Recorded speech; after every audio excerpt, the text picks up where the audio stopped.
जगभरातील कोट्यवधी रामभक्तांसाठी सर्वात मोठा क्षण अवघ्या काही तासांवर आला। कारण अयोध्येत भव्य अशा राम मंदिराचं काम पूर्ण झालं आणि त्याच मंदिरावर उद्या सकाळी ध्वजारोहण केलं जाणार आहे। त्याच सोहळ्याची जय्यत तयारी सुरू आहे। राम मंदिर उद्घाटनावेळी ज्या पद्धतीने अयोध्या नगरी सजली होती अगदी तशीच सजावट सुरू आहे। शहरातील अनेक भागात आकर्षक विद्युत रोषणाई करण्यात आली। या ध्वजारोहण सोहळ्याला मंगळवारी पंतप्रधान नरेंद्र मोदी हे उपस्थित राहतील।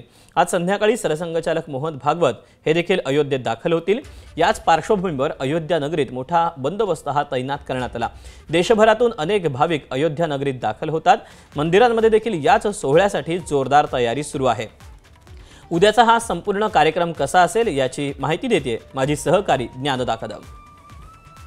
प्रभू श्रीरामांचं हे मंदिर पूर्ण झालेलं आहे आणि आत्ता या क्षणी देशभरातले राज्यभरातले हजारो भाविक त्यांच्या दर्शनासाठी येतात।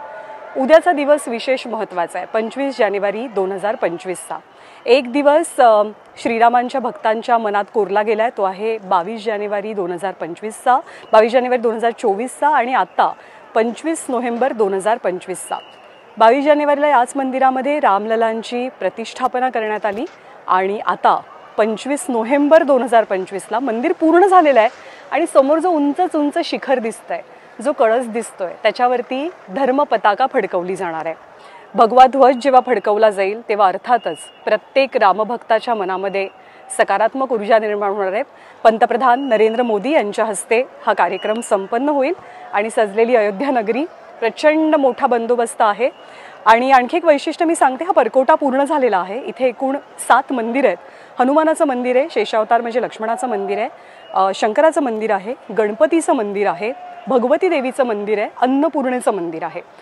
तर ही सगळी मंदिरं या प्रभू श्रीरामांच्या मंदिराच्या आसपास आपल्याला पाहायला मिळतात। जो धर्मध्वज उद्या फडकवला जाईल तर विवाह पंचमीचा दिवस म्हणजे सीता स्वयंवराचा दिवस आणि म्हणूनच संध्याकाळपासून या मंदिराच्या शिखरावरती सीता स्वयंवराचं जे सादरीकरण आहे ते लेझर शोच्या माध्यमातून सगळ्यांना पाहायला मिळणार आहे।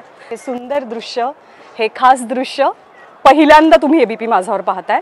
हे अति एक्सक्लुसिव्ह दृश्य अशी मी म्हणेन आणि हे माझं सौभाग्य आहे की मला या मंदिर परिसरात येता आलं आणि एबीपी माझाच्या माध्यमातून जगभरातल्या सगळ्या प्रेक्षकांना पुन्हा एकदा या राम मंदिराचं दर्शन घडवता आलं। जय श्रीराम, धन्यवाद। एबीपी माझा, उघडा डोळे बघा नीट।